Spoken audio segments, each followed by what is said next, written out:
Good morning, everyone. This is Jody King. I'm the Associate Director, Alaska Apex Accelerator, and I want to welcome you all today for my webinar on how to renew your SAM profile. We have a lot of great information, and I'm really looking forward to covering this topic for you.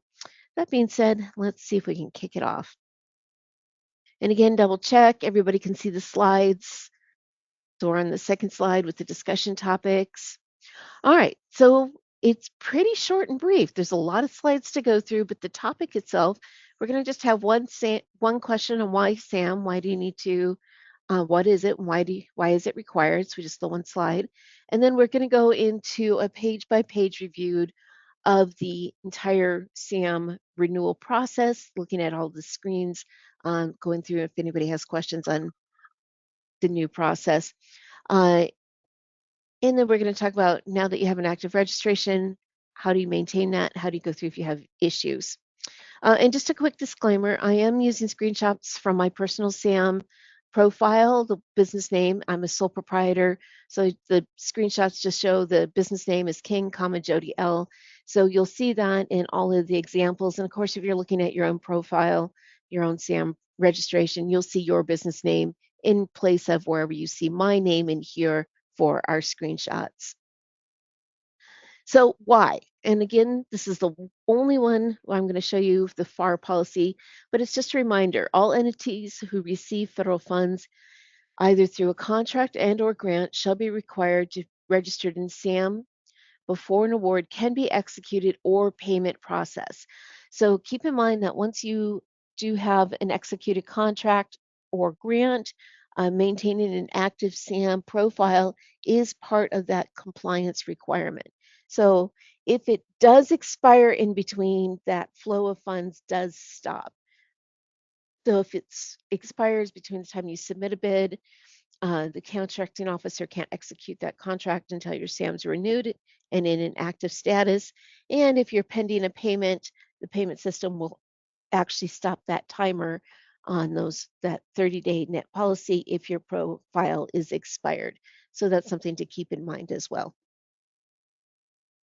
So renewing your SAM profile, here's the information that you need. And the nice thing is once you've done it once and you've completed it, that information stays there. And the only things that you really need is additional information that you want to add, or if there's additional clauses or questions that have been incorporated into the SAM profile. But the information is there year after year. It's really a matter of going through and updating it. And part of that certification, especially if you're a small business, is certifying that you're a small business. So of course we need our SAM username and password, and the login.gov process acts as that front gate access for SAM, and passwords stay the same, but it doesn't hurt if you need to renew it at least once a year, or if you need to go through and change your email for any reason. Say you had an email from a outfit that has closed, we need to reset that, then there's a different process for replacing it. You're still going to use your same tax identification number. If changing, possibly you started as a sole proprietor, you're moving and become an LLC. Now you have that new EIN number that we need to incorporate. Or in the case if you purchased a business that might have an existing SAM profile and you're trying to either take over the owner's information and replace it with your own, and that's a whole nother conversation. Or if you are just starting over, even though it has that same name, you might not want to use that previous EIN number. Banking information, again, if it's changing or if you're adding additional counts, and we'll talk about that when we get to that particular slide. NAICS codes, I still recommend the Census Bureau for the website since they are the agency that has responsibility for changing those, and they do update those every 5 years. So next year in 2027, there'll be NAICS code changes implemented. And then the PSC codes, because if you expand your business, diversify, or if you're finding solicitations that you are like, hey, this is exactly what I want to do, and that contracting officer uses a different NAICS code, well, there's one more that you need to add to your SAM profile so that software can go through and then certify your size standard where applicable. And of course, the last two check marks are the information that really is mandatory to update every year. And that's all of the size standard information. So your gross receipts averaged over the last 5 years and the average number of employees over a 24-month period. So, as I noted, this information should be updated every year to help maintain your current status for that business size, whether based on gross receipts or based on number of employees.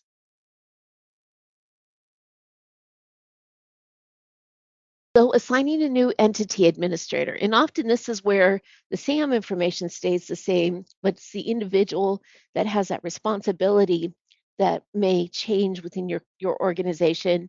Or if you're a small business and you might have hired someone to bring that on as your office administrator that might be handling this for you.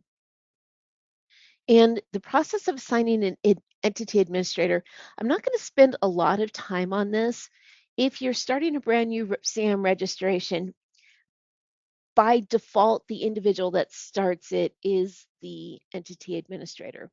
If you read the letter that says you've successfully registered, and I have a screenshot of that again towards the end of the presentation, it says that you are required to submit an entity administrator letter to officially determine that you are the EA or entity administrator.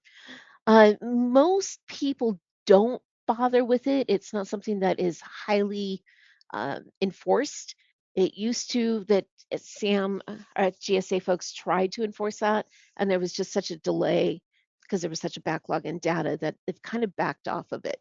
But if you're the new entity administrator and you're getting emails that have somebody else's name, or you've been using a more generalized email for that position, like info at company name or admin at that company name, and you're seeing the repeat of the previous person. Yes, that Angela said we had some confusion regarding SAM renewal emails and possible scam communications in the past. Yes, and we'll talk more about that too with the scam at the end of the webinar. But if in that case, if you are uncertain or you're getting those wrong names, it doesn't hurt to create an entity administrator letter. I've got the link here. There's three different. There's for single, for multiple, and then if you are outside of the U.S. For foreign companies to go in and do this. But what it does is by submitting it, fill out the letter, sign, notarize, you upload it to the Federal Service Desk. And I have a handout on that, as well as that link also provides the guidance on how to upload to FSD. But what that does is that's going to go through and refresh your data. It should remove any old names associated with that SAM profile. It's really odd because sometimes you'll get, if you're getting where the notifications from the Federal Service Desk from GSA are showing the correct names, but you're getting additional names thrown in on the cage validation, you can let me know. There's a point of contact for cage as well where you can clean out any of those old account names with your profile. Once you go through this process, sign, notarized, upload it to FSD, what they'll do is they respond and usually within 24 hours to 48 hours, it's a fairly quick process. They'll make sure that that new entity administrator has been assigned. One thing that you do have to make sure is that before you do change an entity administrator, the new individual absolutely has to go in and create their individual SAM profile to make sure that they have a SAM login and that email name has an account. If not, then that entity administrator letter will be kicked back. But we can talk more about that. I just kind of wanted to bring that up as a good point, and it's a good maintenance too as you're changing through people. All right, let's move on. So much to look at. All right, so where do we start? Well, obviously from the SAM website. And it's really funny, these tiny little sign in letters that so many people hit the site and immediately start scrolling trying to figure out where to sign in. But we're going to start with sam.gov. We're going to click sign in. We're going to accept terms and conditions because it is a federal website. And we're going to start that login.gov process. You sign in, email, password. It's going to ask you for your one-time code password. You're going to select that method. If any reason your main number isn't working, had to switch phones, you've been using somebody else's email and their phone number, and they've left, you can come in here and choose a different authentication method, and that allows you to pull up that list of secondary phone numbers. So what I'd like to do in pointing out here is if your login.gov only has the one cell phone number, it's good to have some sort of alternate cell phone or a second landline that you can use just in case something is what goes wrong with your cell phone, it gets misplaced, you've had to replace it during travel, there's a new number, etc. If you cannot get past the login.gov, say either the email is no longer functional, so you're not receiving any email communication from login.gov, or you no longer have that phone, you have no way to get through this authentication method, then the only way that you can access your SAM is by deleting your login.gov account and going through that process. They have a 24-hour delay, and then they ask you to do so again. And you can see the screenshot down here. If you can't access, you can delete the account. You click that. It has you wait 24 hours. It sends you a second email. You again say yes, delete, and it removes that. Now, if you're deleting your account because you have to just change cell phone number, of course, once the account's deleted, you can create a whole new account, even using the same email and password to reestablish that link with SAM. But if you have to delete your login.gov access point, it does break that data link between your email and your SAM UEI number. So even if you have to go through this process, and even if you're using the same email, it does not link to your profile any longer, and you'll have to go through that process that we just looked at of submitting, oops, my screens, of submitting the entity administrator letter. If you want to add an additional cell phone and number, you can add a backup email. You go directly to login.gov. Do not start from SAM because once you sign in, it's going to take you back to SAM, but go to the site directly and you can add additional backup information.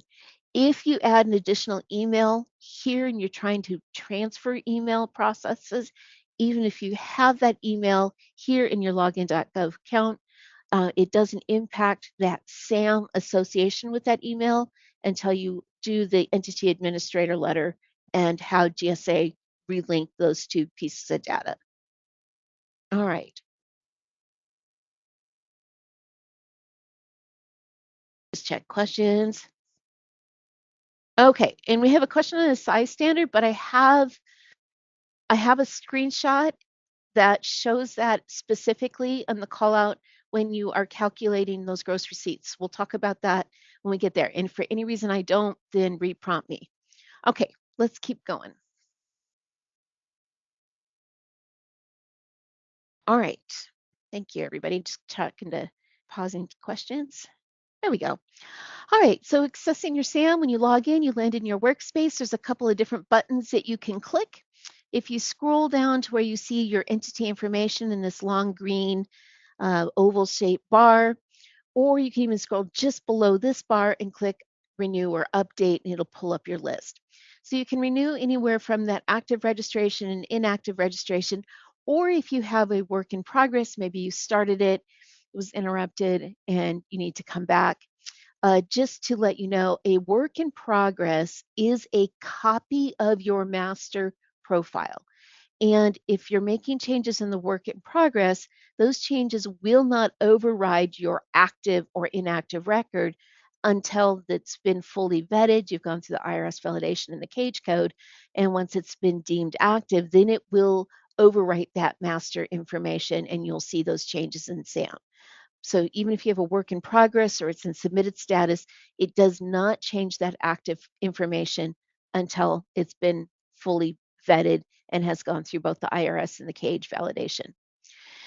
If you have a work in progress, you can delete it. So maybe you just logged in because you were trying to find something and you didn't really want to finish that update, you were just trying to find information. If you get an email that says you have a work in progress, that will be deleted in X number of days, it's fine because all it's doing is cleaning up and getting rid of those copies. Deleting a work in progress does not impact your master profile. So you can delete that work in progress at any point in time. It's being buggy, you can't get a page to work. It just keeps giving you errors and you have the right information. Sometimes you have to log out of SAM, log back in, and that corrects it. If you're still having errors, then I recommend delete that work in progress and start over from the beginning. And often that will then remove any of those errors that you had.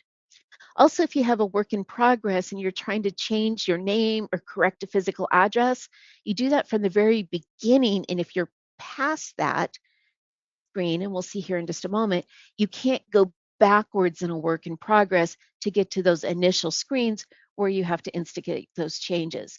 So in that case, again, you're just going to want to delete your work in progress and then start over from your active or your inactive registration to renew it. All right, so we clicked one of these two buttons, so the zero, wherever we see a 1, or we clicked our renew update, and it's going to bring you to that home screen where it's going to give you a list of those profiles.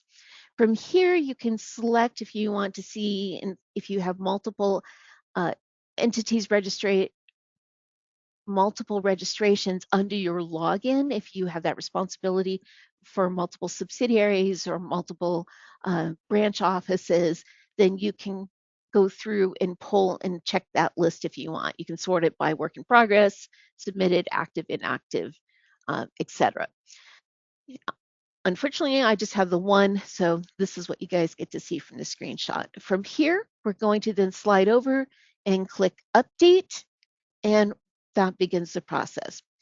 I did want to show you one more thing before we start in that update process, that from this screen, if you hit the More button, you can either deactivate or you can view your hierarchy, which is kind of neat for those of you that have maybe a holding company that owns your firm.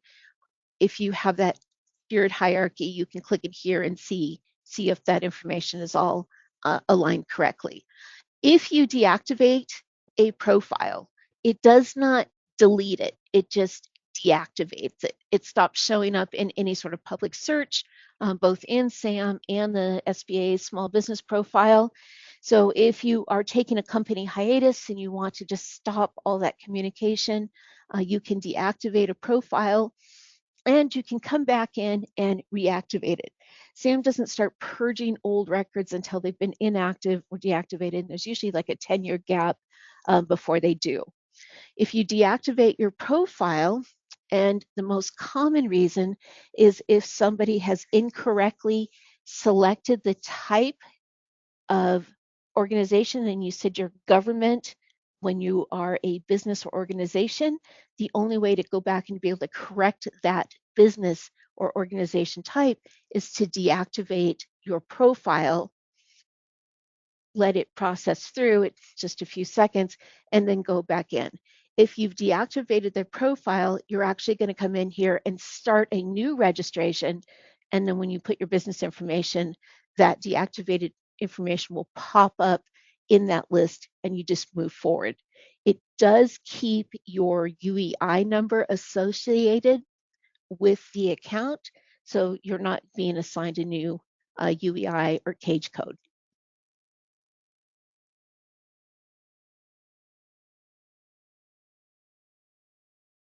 All right, moving on. Sorry, guys, dry throat again, so lots of pauses to drink water. All right, so we have gone up here, we've clicked update, and here it is, the first screen. It wants to know who are you in relationship to the entity.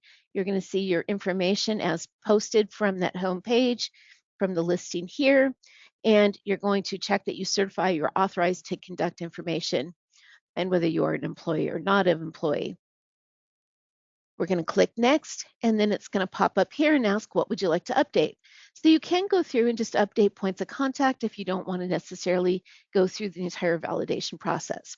Most of the time, this is at your yearly update point, or if you need to add new NAICS codes and you want those size standards to be applied for coming solicitation, then you will need to complete update, renew the entire registration. So you're going to select that, and you're going to come down here and click next. All right, so it's going to have you choose an option.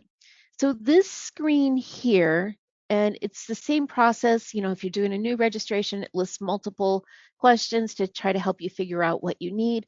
But these two things, either financial assistance or all awards, this is where you change your purpose of registration. So say you are a city or a tribal organization and you've only been pursuing federal grants, so it just said financial assistance, and now you have an opportunity for a contract, and the contracting officer says, hey, we need your purpose to say all awards.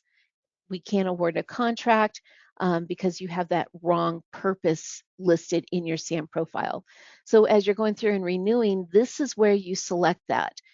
All awards will make you eligible for both contracts and federal financial assistance. Financial assistance only is going to be for that grant or loan requirement. You are not contract eligible if you have the financial assistance selected. You can see it drops off some of the sections that you need, and it used to be the entire reps and certs and the assertions where your NAICS codes and PSC codes were entered was removed from financial assistance. This new profile process where those two components are more intermerged in the profile, not quite as obvious, but it is a shorter registration. It is lacking those requirements, some of those reps and cert questions.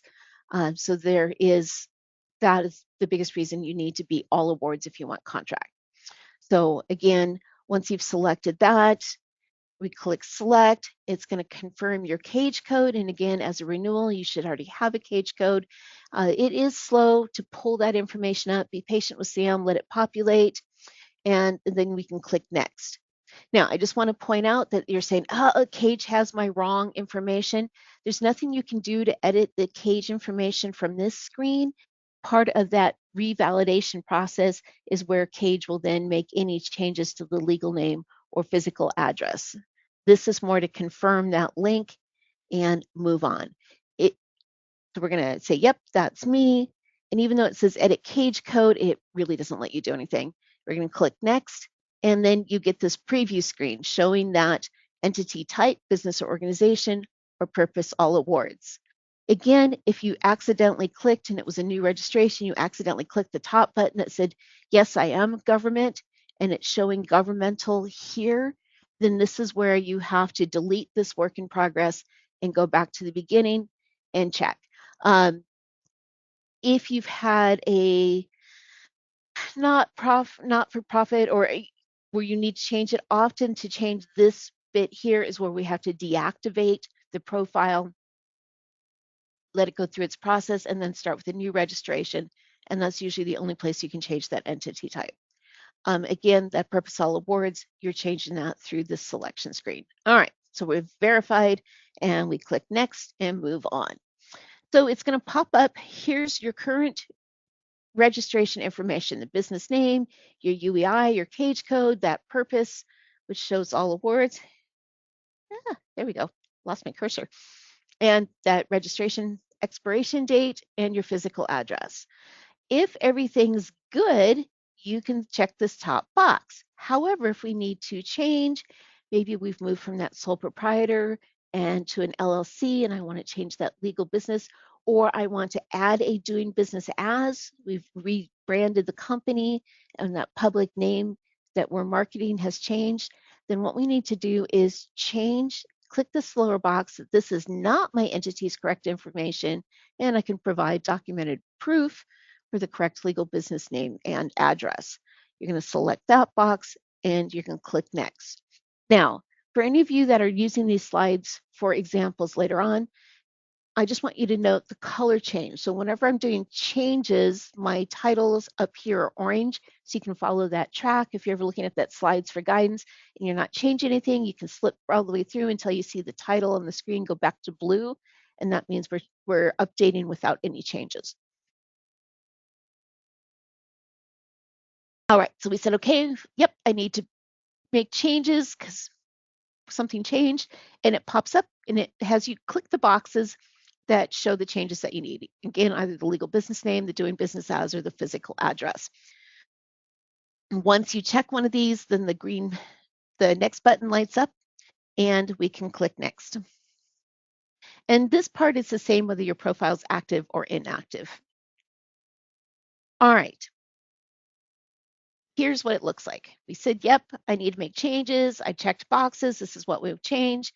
And you can see here, this is the screen that pops up, and it's only going to provide the information that you change for the box that you've selected. So if you're only doing the DBA, this will be the only box. So for this example, I just checked everything to give you guys an idea what we're filling out.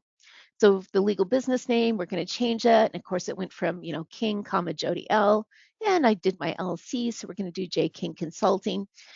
And I want a DBA because my legal name, I filed my LLC here because I'm going to add multiple different branches of business underneath that LLC.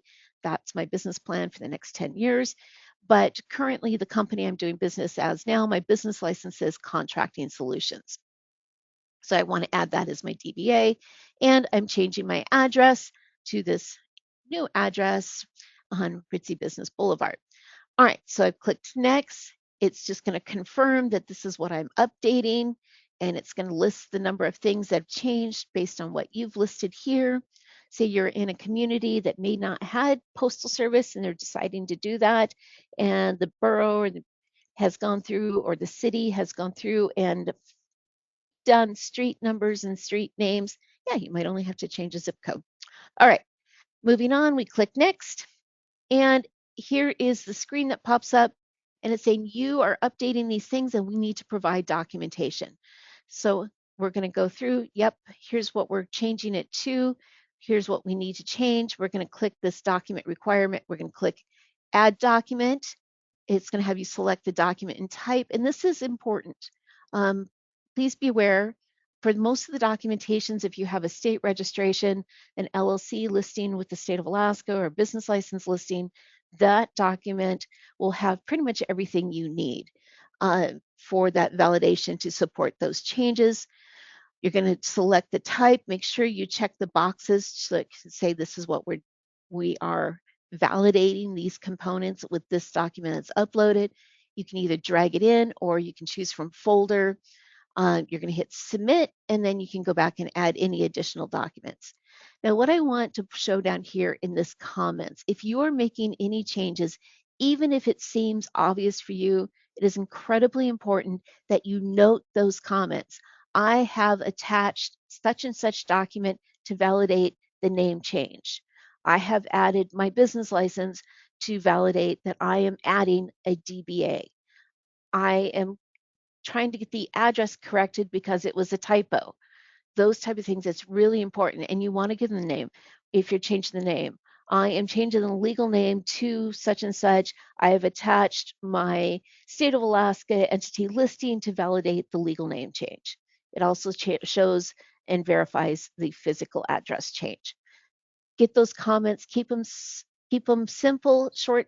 I am doing this, here is this document.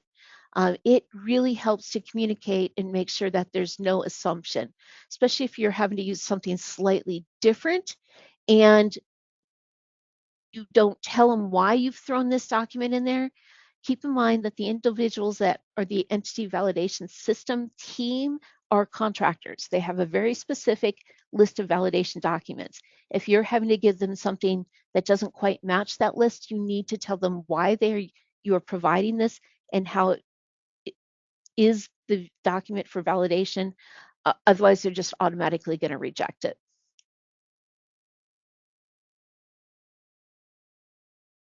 Okay, so we've done this. We've submitted. We've added our information. We added our comments. We've submitted, and we got this lovely little documentation successfully submitted notice giving us our Federal Service Desk incident number, incident GSA Federal Desk, and here's that number. And you're going to get that response in a couple of days. All right, great. Well, we want to follow up on that response. If you have to add additional documents, you do that through SAM by this open case process. You can click on, it'll be a plus here, it's minus because I have it extended. You can add review documents, and it's going to give you a screen to add additional documents. If you have an incident and you just need to talk to them or there's questions, you must go to the fsd.gov website to communicate. Often what I have people do is copy paste any comments that they've added here. And once you have an incident ticket, then go to the FSD and even copy paste those comments right here again. So copy them, hit submit in SAM, you get your incident ticket, come into FSD, you find that incident, paste the comments in here and any additional information that you want to add, because this is how you're going to communicate. If you've submitted an incident and it feels like a really long time and you haven't seen any emails from FSD, keep in mind these are supposed to be within 24 to 48 hours. You can go in here because any communication that they've emailed you should also populate in this field as well. You can see from the GSA where they'll have their comments. So again, communication. All right. So we're updating, no changes. Sorry about that. Lots of things, but it's really critical to understand if you do suddenly have to change information in SAM. But we're coming in here, we're back to this beginning where we say, yep, that's me, everything's correct. So I can provide documented proof. It says, great. You get a little continue registration button here. You click continue registration, and this is new as of just a few months, that they're no longer allowing you to hide your SAM profile. So you have to acknowledge you understand my entity information will be publicly searchable in SAM. There is no way to opt out of that public view for your SAM registration. We're going to confirm that, and then we're going to move to the home page. Kind of interesting, if you don't like these little cards layout, because these represent the different sections that we're going to have to go through, you can change the layout option here, show you what that looks like, where you can just see it in a long list, or if you don't mind the cards, because if you pop out partway through and then have to hop in, it kind of tells you which ones have been completed, which have not yet been started. So we're going to click here under the business information. This is at the top, and then it lists all of these. Click that blue start button, and we get moved into. All right, so this is now where we are in our SAM registration, and we'll be going through page by page. Okay. Just double checking questions. Okay, and we'll talk about, so I see the question, Angela, and I'm going to talk about the emails from Sam because I have some examples at the end. All right, so business information, it's going to go through each section. As we're going through these, we start gathering these green check marks. We have to complete all of these things to submit it and to start the update process. So they've broken each section down, each card, and this kind of refers back to here where we're talking about this. So calling these cards. So each card is broken into 3 sections. It's got your instruction page, the pages where you're going to actually do the data entry, respond to the questions, and then it's going to have a review section. So if you've already gone through it and you had to stop, you have that work process coming back in, it might just pop down and say next module because you already have a green check mark and you can just hop through. You can also move through it by selecting the pages if you need to go back and make any changes. Also, when you're on the review page, it has edit buttons. If you say, oh, I did miss something, you can click the edit button in the review page, and then that can move you back in where you can correct anything. So we're going to hit start. So each new section, you click start, and then we start updating the information. All right, screen number 1, it's having your entity name. And what I've done is I've kind of highlighted the section here and then where it's at within the listing of all of the sections and the pages within that section. So if you ever have to refer back to how do I change that, you can look at the slides and then figure out where in your profile you need to correct that. So you can enter your website if you like. It is optional. You do not need to. Same thing as division name or division number. So if you have a large enough business with multiple locations and you want to identify it that way, that information is there for you. If you do enter your website, I recommend opening a new browser, going to your website, and then make sure that you copy that entire URL. What that's going to do is guarantee you have a working link so that anyone looking at your profile from the search feature can see your link and go directly to your website. It also helps populate that in that SBS profile as well.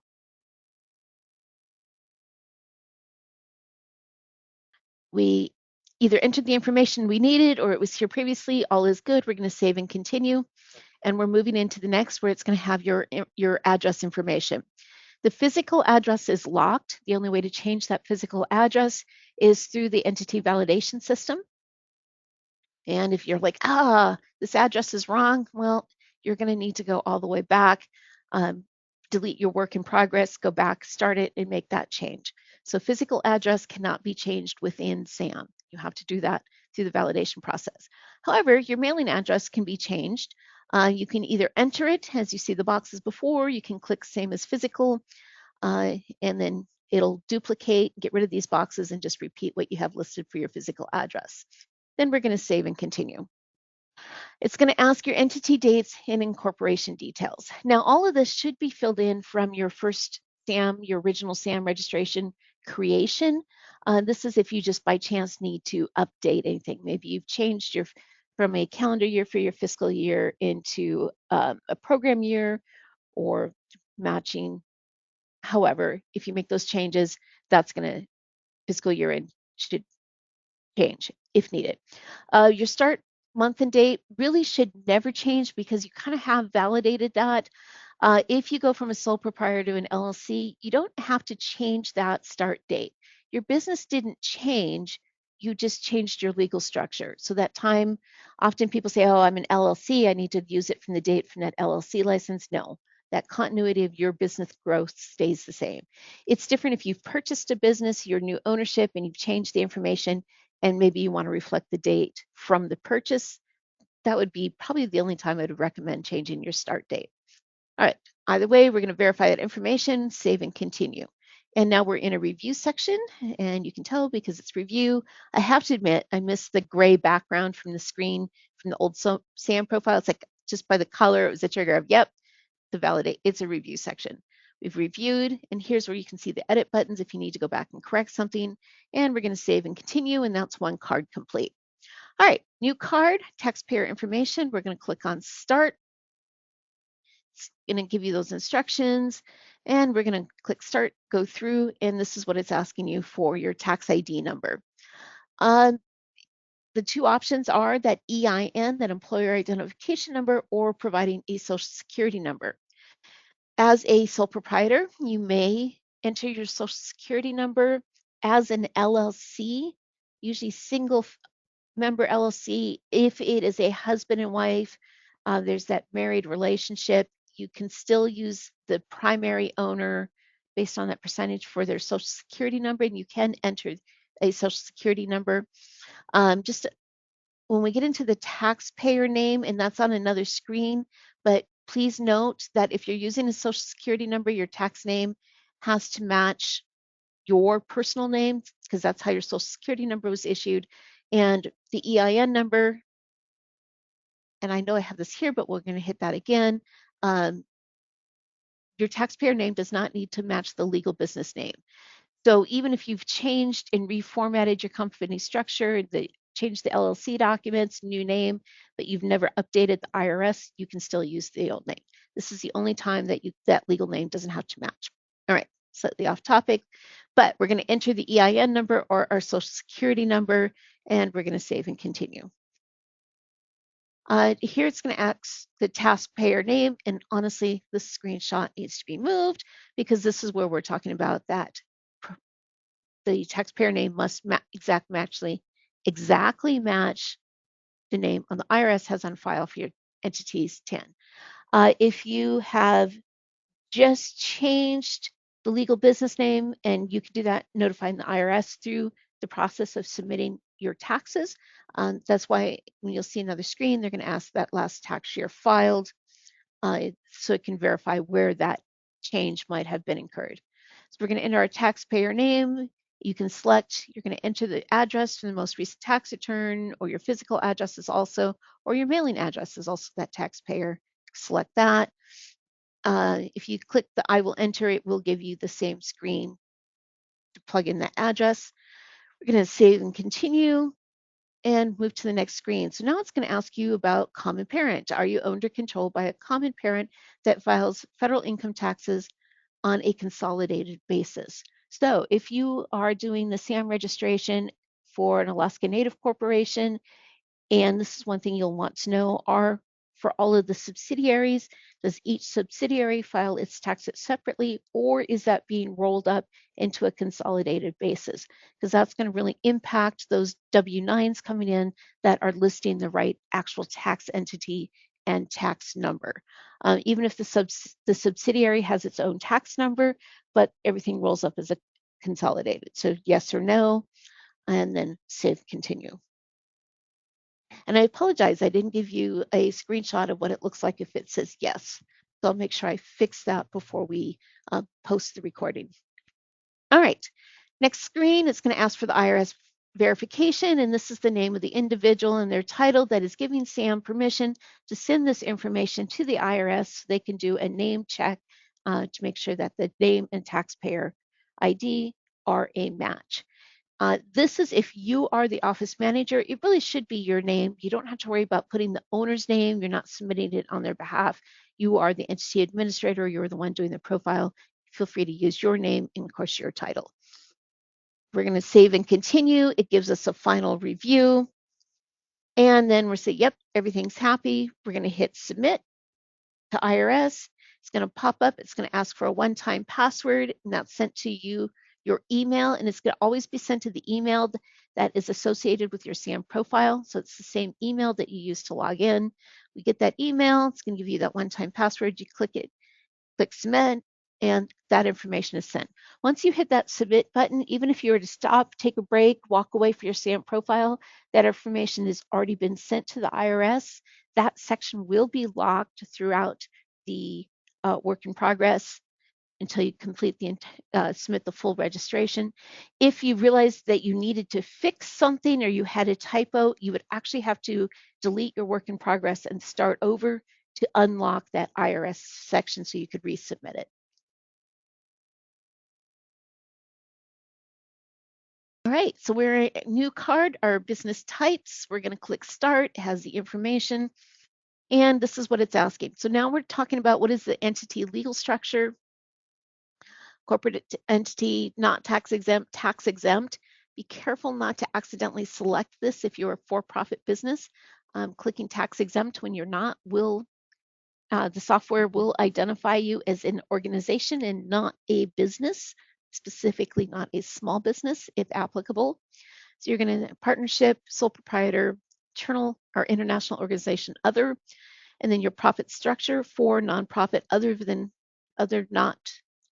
not for-profit organization, maybe governmental, institutional type, which most of these are not applicable, and then down into the organizational factors. So if you have an LLC, you are going to file that corporate entity, not tax exempt. Or if you're going to file as a sole proprietor, you can select the sole proprietor here, and then under the organization file LLC for that limited liability company. I just want to let you know that you get weird errors if you're renewing and you've selected sole proprietor and then you decide to come back in here and change it. And you can see because I listed my social security number on the previous page, I am getting an error. If you've listed as a social security number, it's not going to let you select corporate entity. You'll have to go back in and put in an EIN number. One of the things that I wanted to mention on the EIN number, and I think I just skimmed right by it, if you have a new EIN number, for whatever reason, it does take 5 weeks for that EIN number to be populated in the IRS, and that can impact your validation. If you have a brand new EIN number and it's critical that all your information's changed, you might want to wait just a little bit longer till you hit closer to that 5 weeks when you've had that before submitting your SAM. Otherwise, it's highly likely you're going to fail that IRS validation. All right, we get back on track here. All right, so we've chose our organizational, our entity structure, profit structure, whether we're an institution or not, the organizational factor, and then our country of incorporation. It says optional here, but you have to hit United States or that country. If you don't and you just put in the state, it's going to give you an error message. It's not optional. You absolutely have to select that United States if within the US. And then, of course, we're going to save and continue. Our next page is the socioeconomic types. And this has changed a little bit too. So I've taken this section and just checked every box so you can see your options as it the menus expand out. So we have this small business joint venture, veteran-owned, service-disabled veteran, women-owned, and then if you have a woman-owned small business, and then joint venture, economically disadvantaged woman-owned joint venture. Please note that these are joint ventures on the screen. Community Development Corporation, or if you're a minority business, and these are the options, or self-certified hub zone joint venture. And this is new. They removed that from the reps and certs where you certified that you were a joint venture, and now you're selecting it here in the socioeconomic. And I just want to point out that since all of the small business, like the WOSB, the VOSB, the owned small business, the word small has been removed from these socioeconomic categories. And so when you're checking that and those lists expand, it's still small. Women owned's a little different. You can certify, but what you're doing is you're certifying the joint venture. You can certify your woman-owned small business, even though if you check this box, it is eligible, you are a small business, you still have to go through the certification process to be eligible for a WOSB set-aside. So this information provides that socioeconomic information for the government to help hit small business goals. So if you bid on something, you're a small business, but you've also checked these additional factors that apply to you, the agency gets credit for those factors as well. But just the catch-all, the biggest change in the last couple of years is if you're going after a set-aside, you can no longer self-certify. Here, you have to do the SBA certifications. Okay, we're going to come down here to Native American entity type.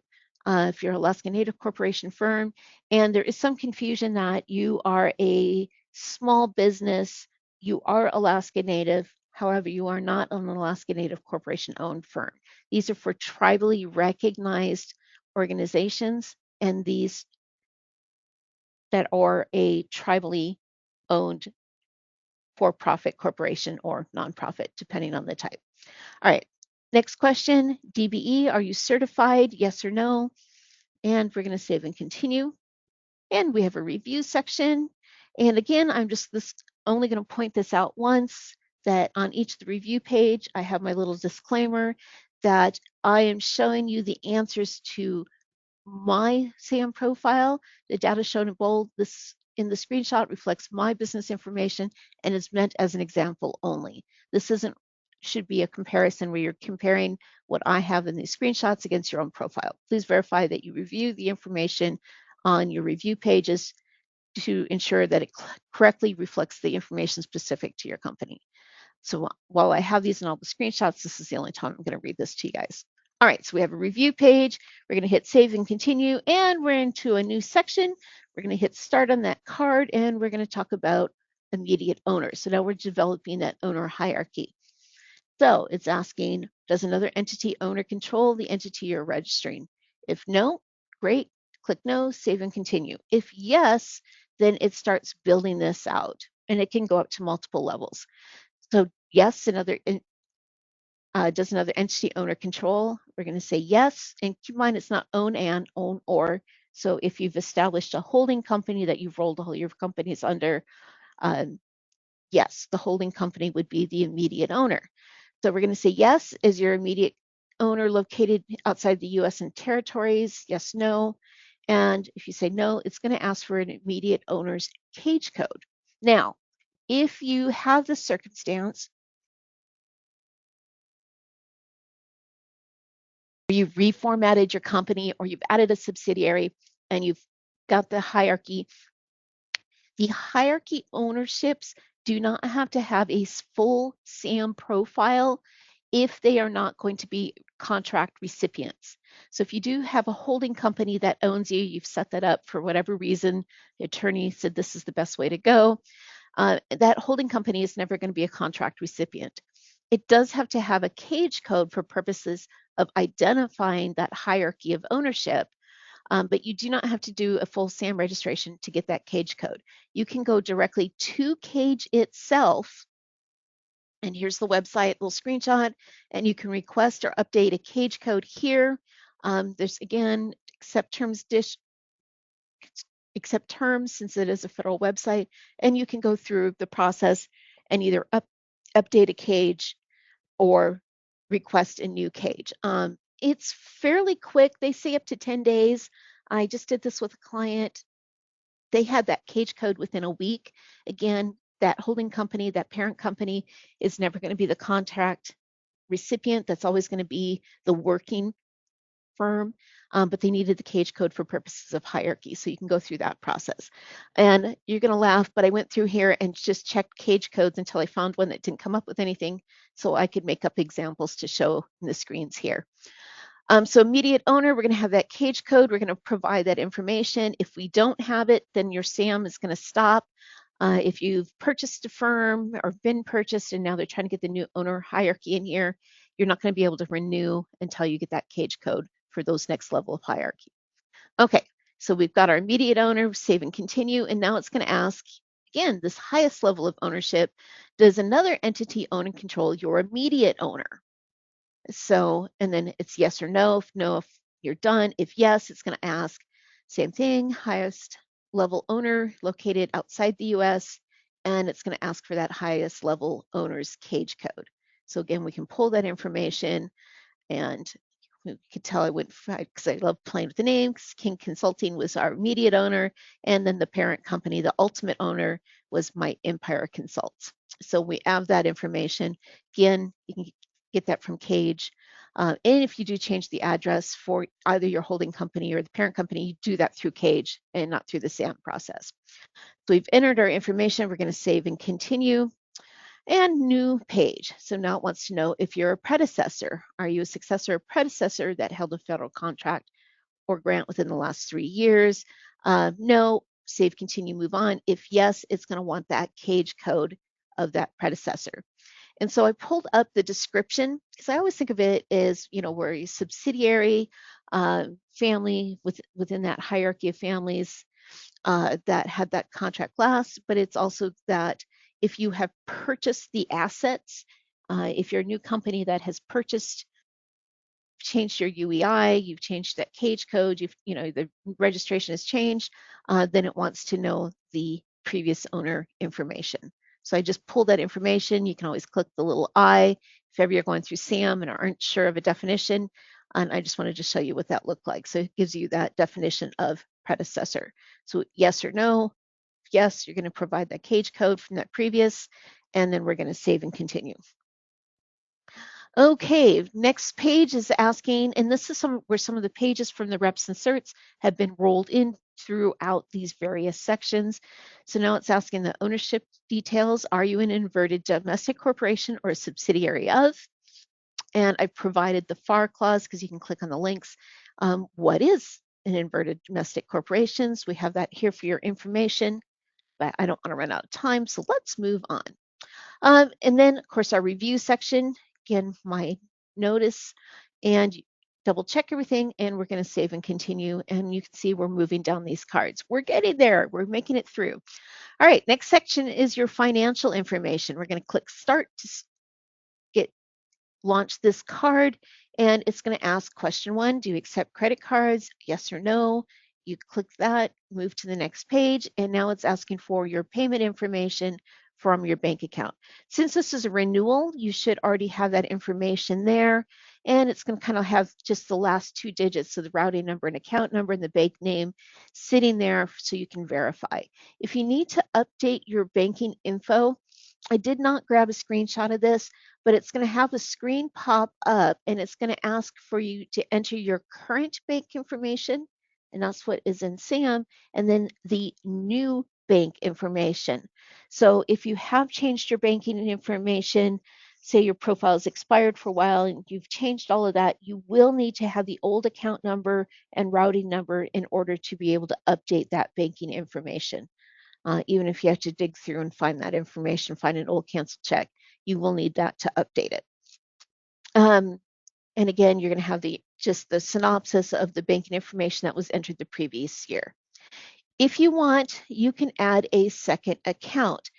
And so say you do have multiple branch offices and maybe the parent company does want everything rolled up, but they want the deposits for that branch location to go to a specific account, you can add additional accounts. If you click this button, this is what it looks like. It's going to have you assign it an EFT indicator. And what that's going to do, and I'll show you on the next screen, is it's going to give you actually, it's in the summary screen where you can see your UEI, and then it has that +4 indicator. It's the best I can tell, it allows you to add numbers or characters, but it does have a 4-character limit. You're going to add that information. You're going to fill this out for that new bank account and save and continue.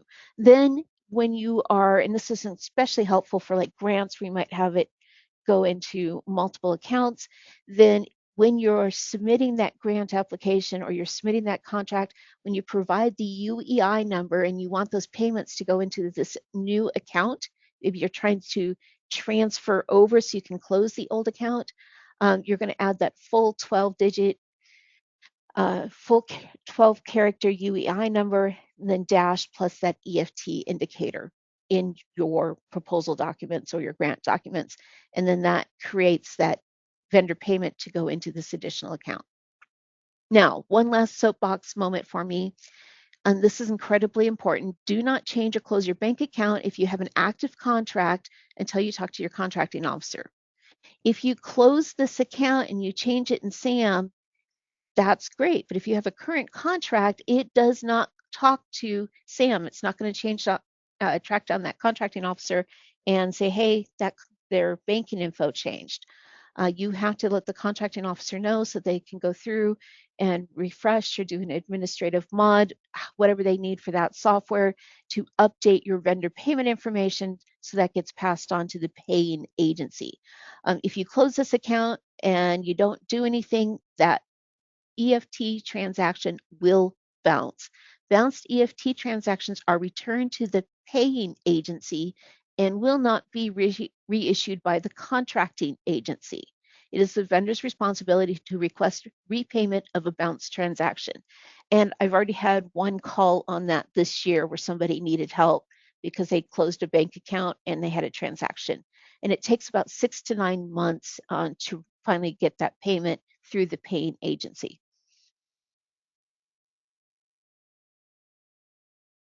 All right, so any of you that have done your SAM profile with me, you get this constant because it's really, really important. Please be aware. All right, moving on. Executive compensation, it wants to know, is your entity's proceeding to receive 25 million or more in annual gross revenue from the federal government, either through contracts, subcontracts, loans, grants, etc. My 17 years working here, I've always had no for all of the clients. Usually by the time you're at this point, you have a full contracts management department in-house. Nope, save and continue. If yes, then it goes through and it asks additional questions. And this is about transparency. And I'm not going to go into all of these details or we'll simply run out of time. So we're going to hit our yes, no. If yes, we're going to complete that hierarchy of questions, and then we're going to save, continue, and moving on. So now we have our review section for the financial information. And here you can see where if you had multiple accounts, it's going to have the EFT number +4. All right, legal proceedings, new card, click start, and it's going to ask, is your entity responding to a federal procurement opportunity that contains the 52209-7? And I was looking that information up. It is a boilerplate clause. It is in all contracts and grants. It's part of a responsibility matters series. So if you are brand new and you're renewing but have not yet received a single or contract or have even submitted a bid, then no is your correct answer. If you have even submitted a bid, whether you've received the contract or not, then yes is your correct answer because it's asking. Responding to federal procurement opportunity that contains. And if you've had a contract, well, yes, you did. So that first one is almost always going to be a yes. Then that second hurdle to respond wants to know if you have an active contract or grant that exceeds the 10 million. So there's our threshold for the second question. It's yes, no, save, continue. Other proceedings, and this is again where, and this is new as of March, where the reps and certs had been rolled and split up and filtered among all the other cards. So this used to be a reps and certs question as a standalone section, and now it's part of your financial. So here's the have not, shall not, and it wants to know if you've been in trouble. Been convicted of a felony, past 3 years, been convicted of civil judgment registered against for any of the list of offenses, or if you have been presently indicted or otherwise criminally or civilly charged, you're going to respond to those, save, continue. Next, it's going to ask about your tax liability, if you have unpaid federal tax liability that has been assessed, and have you in the past 3 years been notified of any delinquent taxes? These 2 pages are the only time I do not help you with the answers, because this is part of your representations, that when you submit SAM for processing, that you are saying yes or no, that these are correct and you are not committing fraud by misrepresenting yourself. All right, moving on. Exclusions. And it says there's not an active exclusion. And by term exclusion, that means a reason that you are ineligible to receive federal funds.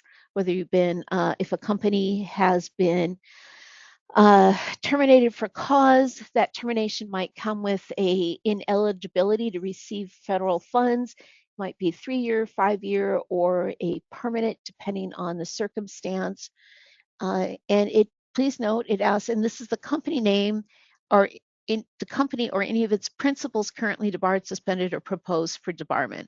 So if you're bringing in new financial investors, ensuring that those individuals aren't on an excluded parties list or have exclusions against them, so that they do not make your company ineligible for receiving federal funds. And here's the FAR clauses if you want more information on that.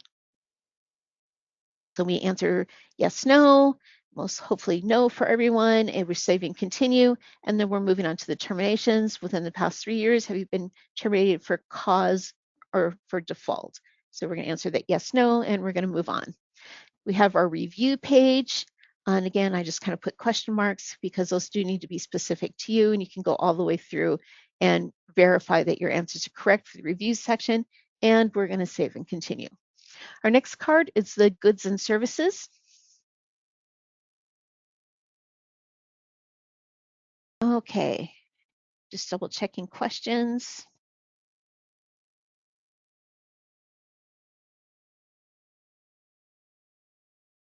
Okay, and yeah, a lot of people are asking about SAM emails, and we'll get to those and the size standard question. All right, goods and service. And so we can see these are the pages where we're entering those NAICS codes, those PSC codes. We're going to talk about our business size. So this is the critical for helping you decide who you are and what you do. So we're going to hit start. Here we go, get back here, and it's going to have enter NAICS codes. Now, I am impressed since they've gone through, and this has been in place for a while, they've really beefed up the search ability for figuring out NAICS code. I still am a fan of going to the Census Bureau website and having that open, because the Census Bureau pages will give you cross references that might really help you define who you are and what you do. And again, NAICS codes are how you numerically define the business in which you're, or the industry in which your business is operating. So we want to be concise, but we want to make sure that we are covering all of the different areas in which your business operates. So if you are responding to a solicitation and that NAICS code, it has a small business set aside, the NAICS code provided is not in your SAM, this is where you're going to add it.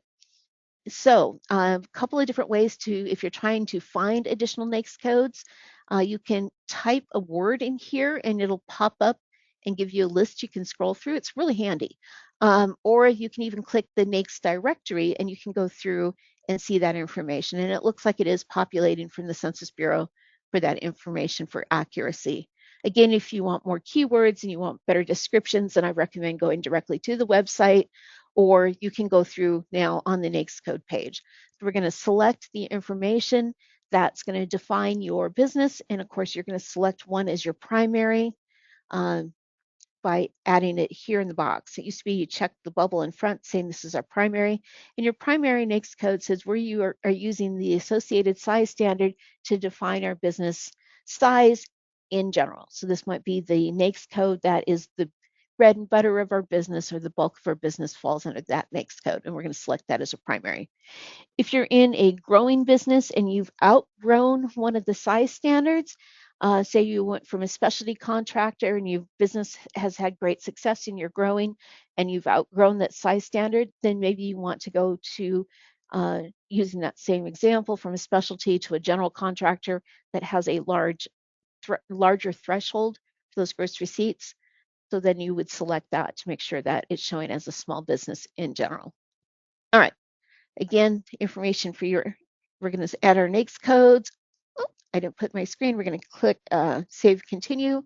And the next page is your product service codes, and these are optional.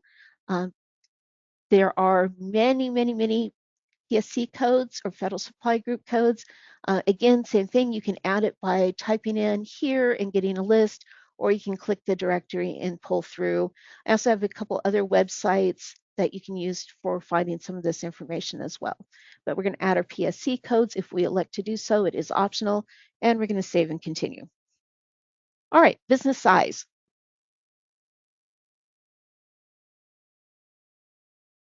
Oof, I'm going to run out of time. So it's going to be based on number of employees or annual receipts. And what I've done is I pulled the information from the 13 CFR 121 that really talks about defining your annual receipts. For a while, SBA allowed you to decide if you were going to do a 3-year average for gross receipts or a 5-year average for gross receipts.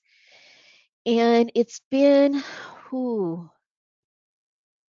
I can't remember if it's 2022 or 2023, but that was changed by SBA again, and it is now a set 5-year annual receipts for gross receipts averaged over a 5-year period.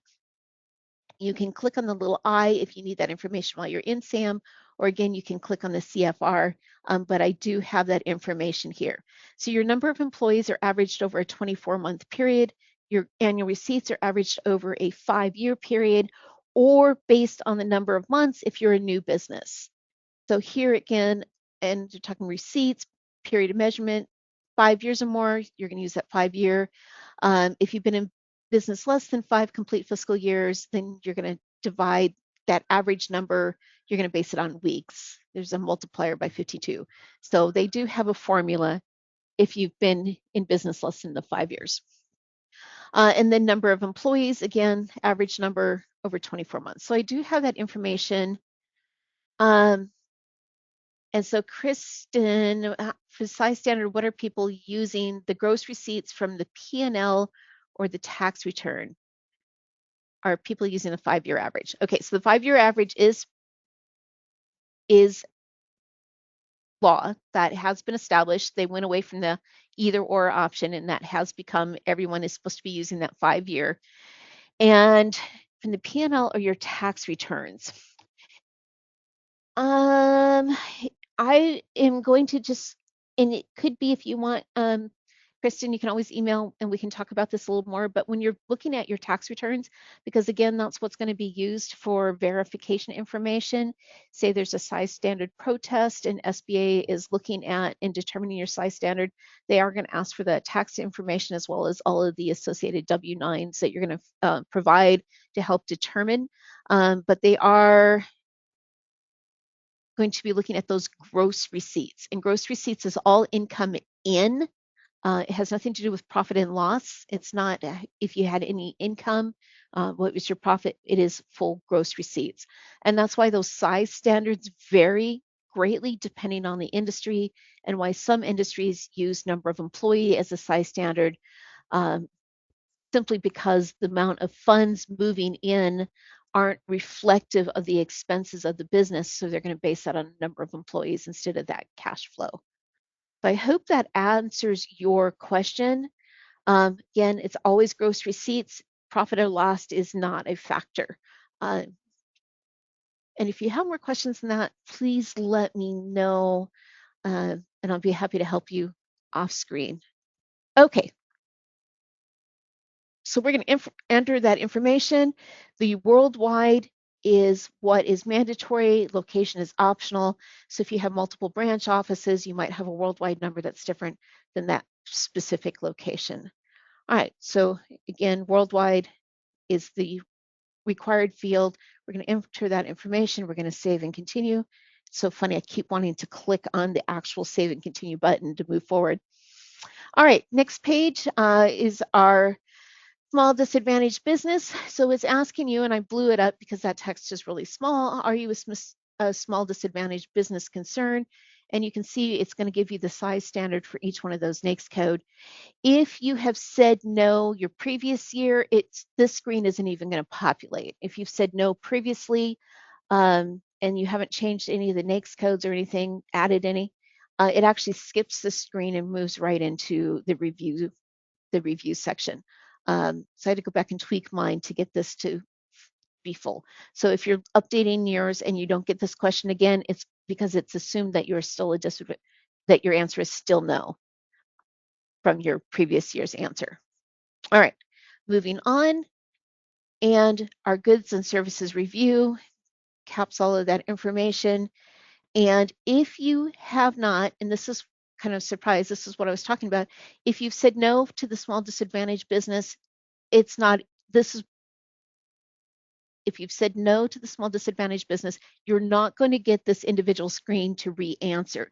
You're not going to even see that question until you get to the review page, because then it's going to be part of that review section.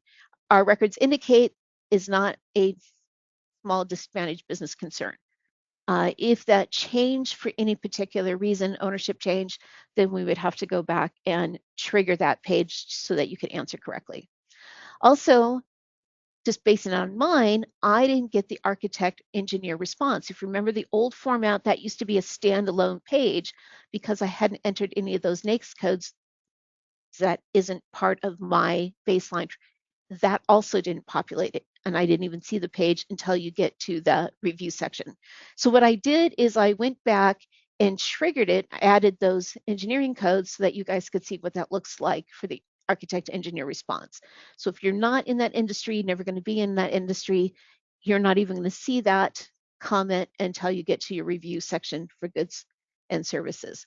The architect engineering was one of the reps and certs questions, and this is how they've incorporated into the main section.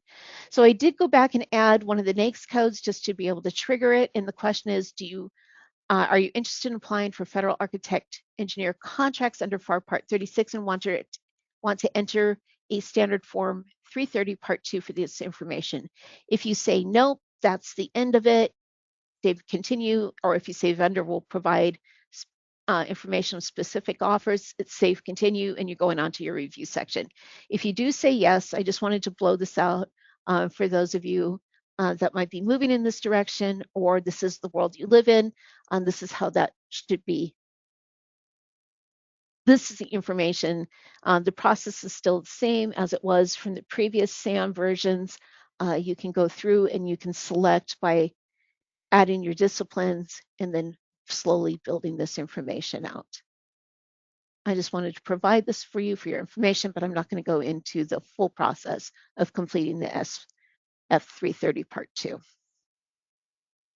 All right, so again, we're back to our review section, and it's just going to provide that information. These two sections will just be extended out. All right, so we went through our review section and we're now into business operations. Sorry about that. I should have had a what does that review section look like if you had selected that information. All right, business operations, we're starting our new card. And now we're talking about our security levels. We're going to go through and you have that for employee and for facility. The EDI information, it wants to know if you are going to using an integrated system to send or receive documents. So electronic data interchange. Most companies are no. I haven't, if you say yes, I didn't even extend this out. I haven't worked with anybody that's used that. It just asks you to provide any of the IP information. Save and continue. And the next section then is disaster response. If you say no, that's it. It won't ask you any additional questions. If you say yes, it's going to ask, does your company require bonding to bid on contracts? So that's a yes, no as well. And then it's going to ask, the next page is going to ask for your geographic area. You can select all of the US, one state, or multiple states. I do say be realistic.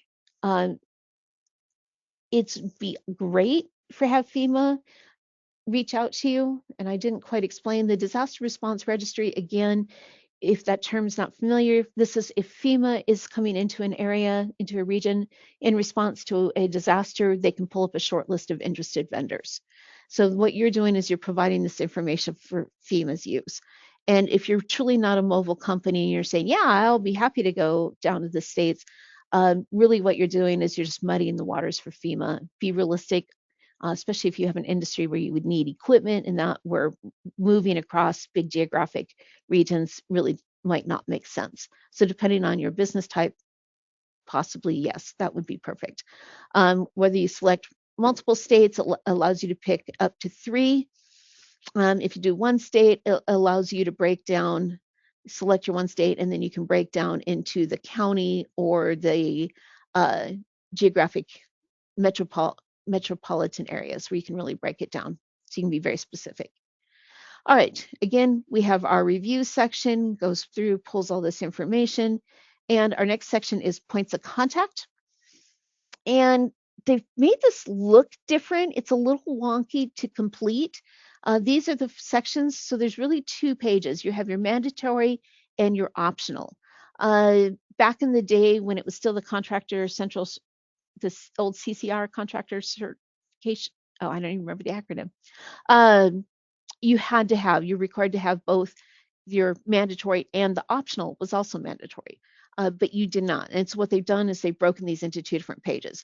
You do have to answer these 3 or 4. The 4th one only pops up if you're sole proprietor. Those are the mandatory pages that you have to supply, and the optional, you can actually just skip right past that entire page and move on.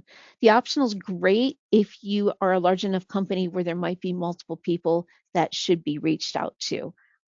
In that case, take advantage of having that ability to add those additional. So here's our mandatory. And if you haven't seen this update, they've given you an example that's just a slightly lesser black than is if you type something in. So they had this ABC for their example. The middle initial, it looks like it's filled in. It's really not. It's just their example, but the color is so close, it's really difficult to tell. And often where that trips people up is when they're entering the address for the electronic business POC and you have to put in the United States. You think it's there because visibly it looks the same as what they were giving you as an example. So we're going to complete that, and then you're going to go through those sections. The one thing I want to point out is you can do the copy from a previous section to save yourself some typing. When you go through this, you do have to click on the plus to expand these if you need to make any changes to your POC. They aren't automatically expanded the way it used to be in the previous version last year. So you do have to click on the plus. When you click on the plus to extend it, it doesn't bring you to the top of that section. It brings you towards the bottom. So you're going to click plus to extend that, and then you're going to have to scroll up the screen to get to the top of it. And then if you need to make any changes, you can use that copy from. So that part's a little different. The optional POC, it has the first couple open, but honestly, you can just go through. If you do not need optional POCs, you can just go right to the bottom of that page and click Save and Continue. All right, so you have your points of contact review, and I didn't repeat the entirety of it. I just wanted to give you an idea of what that looked like. And so now getting towards the end here, so we have our financial assistance page. We're going to click Start to roll into that new card. And the first question is, do you wish to apply for federal financial assistance project or program? So this is kind of the grant realm. Reps and certs. So if you say nope, you're good, save continue. If you say yes, you can see these are all the representation and certifications that are involved and are applicable for that grant or federal financial assistance. There's a box that you check that you were certifying to these certifications, and these are legal certifications that can be subject to fraud investigations. This is a little disclaimer that makes this all legal. If you're not going to be doing this, you can just say no and move on. If yes, that you're going after an SBA loan, or you might need to go back in and change the setting for this. All right, and then we're into our defense response. And believe it or not, this is one part where it's actually shorter. So we're going to start our section and simply, do you intend to bid or currently hold any DoD issue contracts? If you go no, it goes right to the review, and it skips it.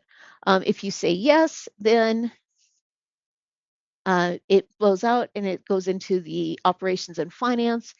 That used to be at the bottom of the page in the previous. It wants to know if you're employing severely disabled individuals, your financial statements compliance with GAAP, or you represent that your prices set forth in the contract are based on wage rates controlled by a foreign government. So those three questions are the first set. If you say yes, that you do want DoD contracts, it asks you if your next page is the foreign ownership.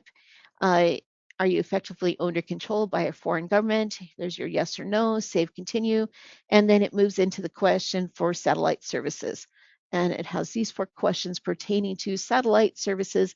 These have not changed. These are still the same questions that you saw the previous year. You have your review page for the defense response review. And then we're going to move on to the last little group for what was our old reps and certs, and they've got it broken down a little different, and it actually moves pretty quick. So I need about 5 more minutes of your time. Apologize, I'm running late. But if you can hang in there just a few minutes longer, we're really close to finishing. So our offer level reps and certs, it's a new section. We're going to click start, and here's where it starts asking.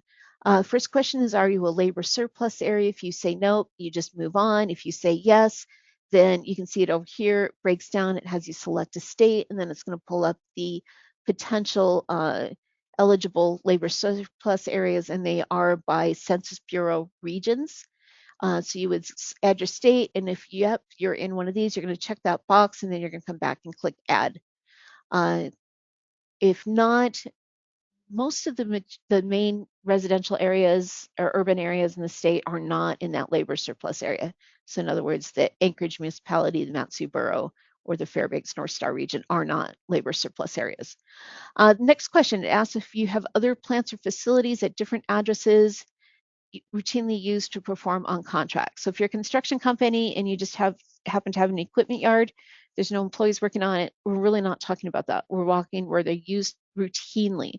If you're doing your hub zone certification and you do have branch offices, even if you're not applying for those locations, it is critical that you have all of those additional plants and facilities listed in your SAM profile under this location page for continuity. And so if we say yes, it's just going to ask you for an address. Pretty straightforward. You can add additional as needed. So once that's done, save and continue. Next question is pricing. Who are the persons within responsible for offered bids and proposals? So anyone in your company that actually has signature authority to sign proposals and to commit your company into a contractual activity with the federal government should be listed here. The contracting officer should be able to go into your reps and certs and see that the individual that signed the proposal is on this list and is eligible and has that financial authority to enter into that contract relationship. So it's good to keep these updated, and you can simply either add, delete through those buttons. Oops. Next, it's exemptions from service contract labor standards. And these questions are still the same. They're just slightly different location, but exactly same. Provide maintenance calibration. Do you provide services as described? And again, these are all examples of labor classifications that are exempt from wage determinations.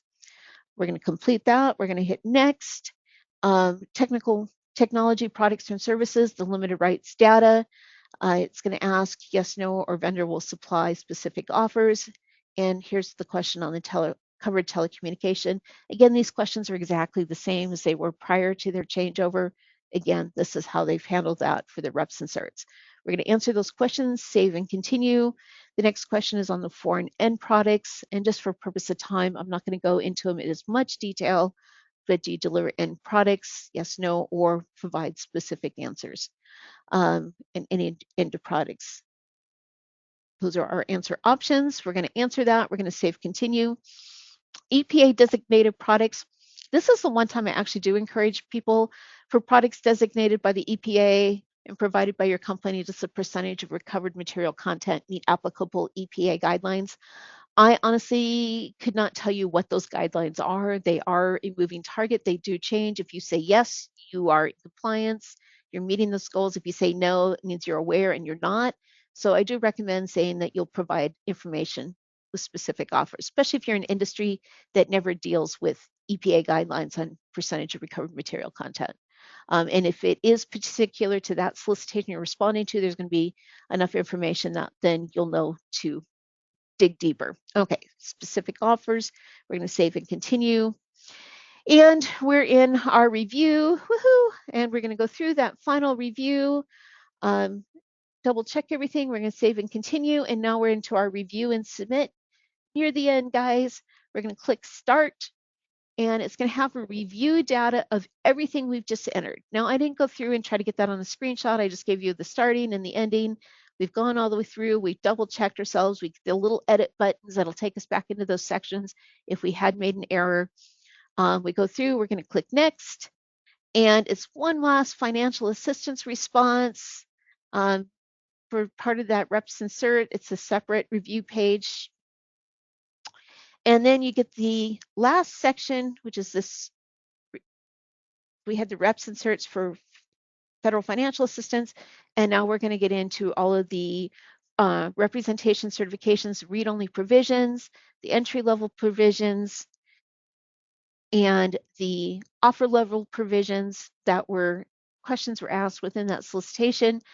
This should look familiar to everyone. Then there's that box that you have to check in order for that next button to light up so that you can move forward. And again, you've read each of the FAR and DFAR, and it includes the entire NAICS table, and that's how they roll in your answers and that you had answered uh, correctly for those size standard data. So this little box that you check rolls that in. And then we're going to click next. And we're down to where we can finally submit our registration. We're going to hit submit. The one-time passcode is going to pop up. You're going to go to your email. You're going to grab that. You're going to enter it. You're going to submit. And you get this lovely little entity registration submitted. And you can either check the status or go back to the work page. So if you go back to the workspace, you can just see you're going to have it duplicated because in essence, you do have, two profiles now because you have one in submitted registration. And again, any changes that you are making here will not overwrite the active registration until it's been fully validated. You get this lovely email. They no longer tell you in the SAM. It used to give you this information. It's submitted. And then it would have the same information, what's going to happen next. Instead, it's just in the letter. And basically, it's telling you to watch for the IRS validation and then your CAGE validation email. And again, number 5, if you've not previously submitted a notarized letter formally designated the entity administrator. So it is there. No,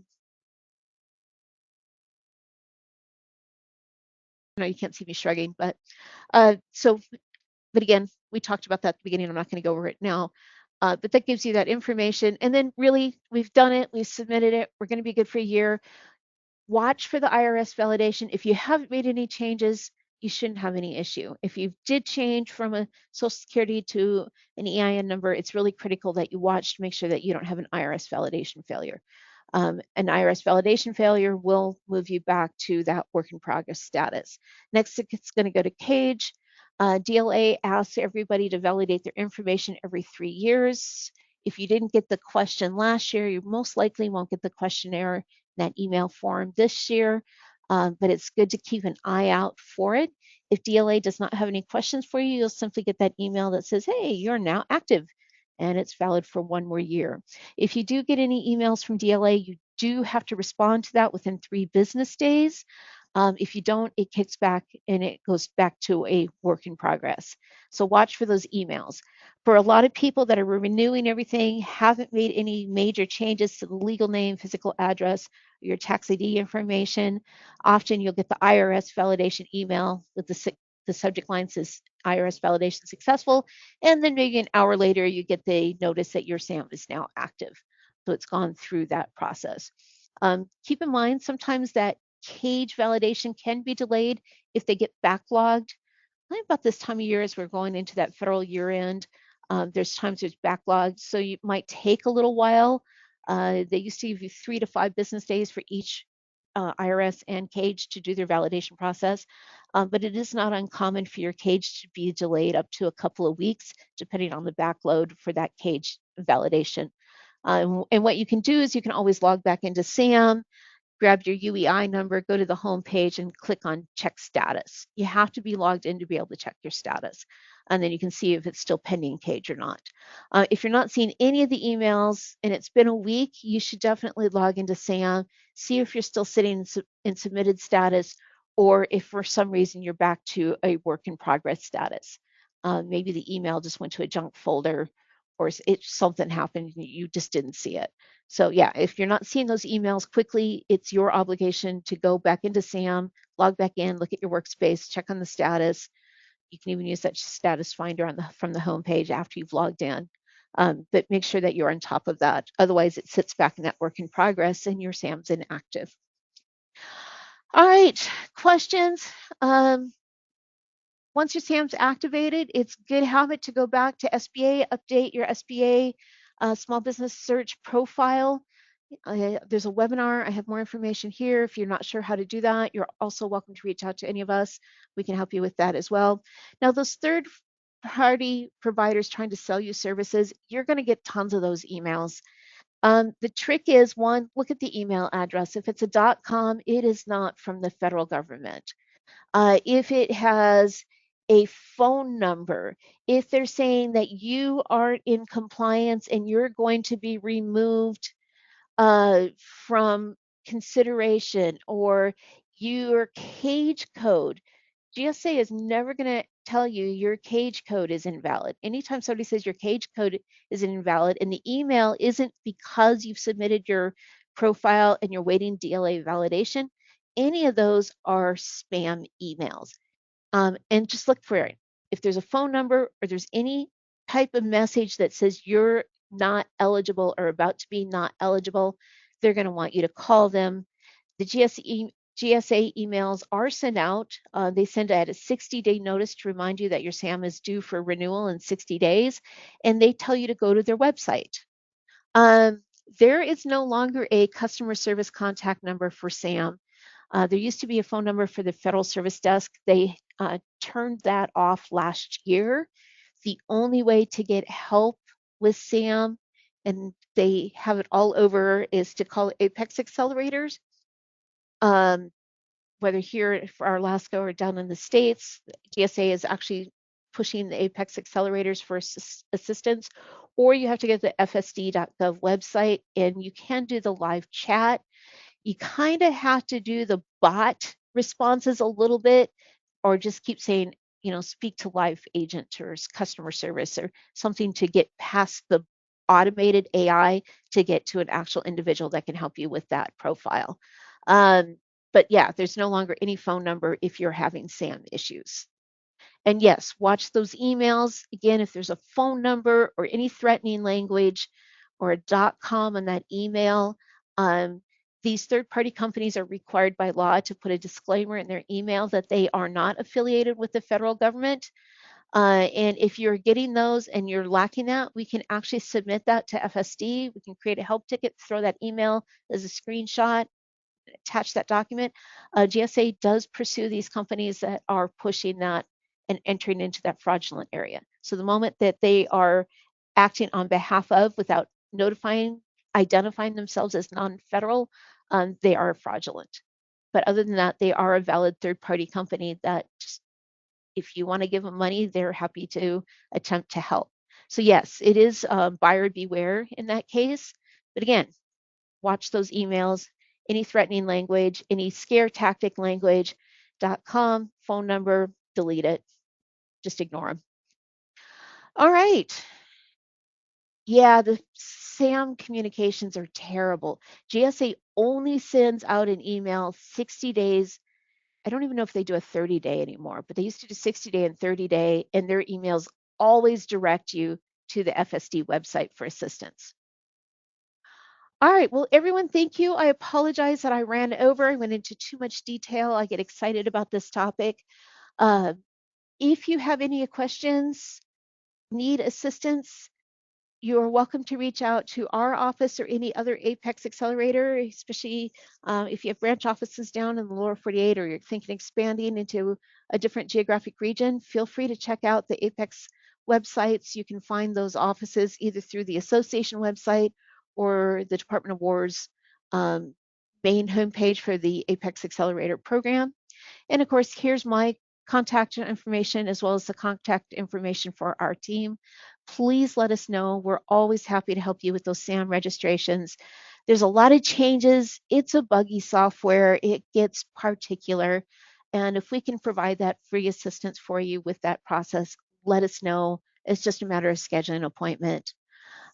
So thank you, everyone. Thank you for letting me have that extra 15 minutes. So it looks like I've handled all the questions. If there's no other questions, then at this point, I'm going to wish you all a fantastic day. Go enjoy your lunch, and I will officially close the webinar.